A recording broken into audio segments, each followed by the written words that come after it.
From Washington, this is VOA News.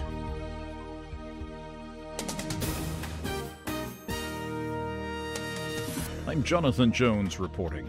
The Trump administration is joining harsh international condemnation of Russia for a nerve agent attack in Britain blamed on Moscow, while for the first time imposing fresh sanctions, directly blaming Russia for election interference.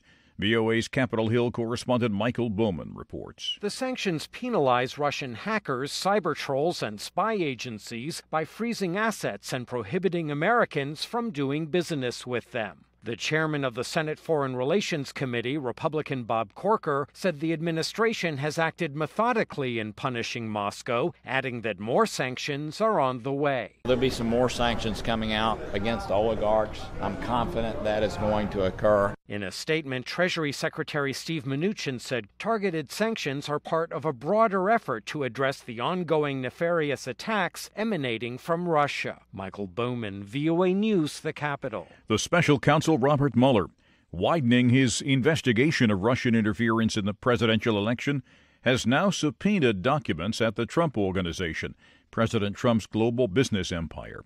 It's not immediately clear the extent of the records that Mueller was seeking, but the New York Times reported that the subpoena, which was delivered in recent weeks, ordered the New York-based Trump Organization to turn over all documents related to the company's dealings with Russia. A days-old pedestrian bridge across a busy highway in Miami, Florida, collapsed Thursday, crushing a number of cars and killing some people. Police say there's a full search and rescue operation underway. Several cranes and police dogs are part of the rescue effort. This is VOA News.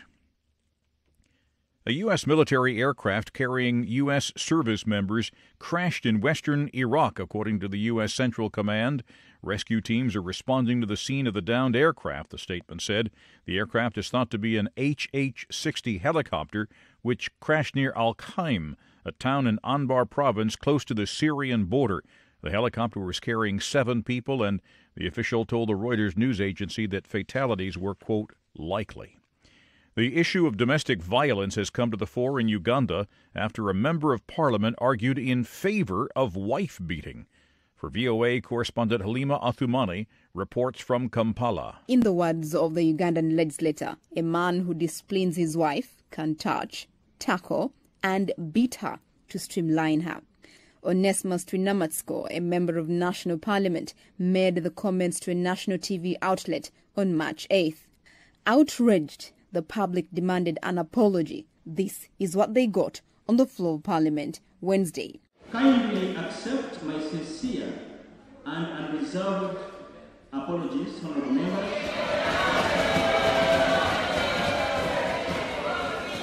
and the general public, and more particularly the women.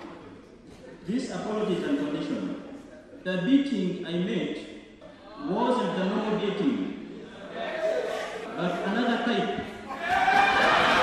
In other media interviews this week, Twinamatsiko reportedly said certain forms of abuse, like slapping, are okay. Halima Athmani for VOA News, Kampala. The United States is demanding that the world hold Syria's government, Russia, and Iran responsible for what a top official calls some of the worst atrocities known to man. The statement was made by the U.S. National Security Advisor, General H.R. McMaster. It came Thursday during an event at the U.S. Holocaust Museum in Washington, marking the 7th anniversary of the start of the Syrian conflict. McMaster referred to the government of Syrian President Bashar al-Assad that the regime has killed indiscriminately, tortured, starved, raped, and used chemical weapons on its own people. It has attacked hospitals and schools, and countless Syrians have been arrested, abducted, or simply disappeared. McMaster, one of the most senior advisors to President Trump, also accused Russia and Iran of enabling Assad and said they too must be held accountable. You can find more on these and other late-breaking and developing stories from around the world around the clock at voanews.com and on the VOA News mobile app. From the world headquarters of the Voice of America in Washington, I'm Jonathan Jones, VOA News. That's the latest world news from VOA.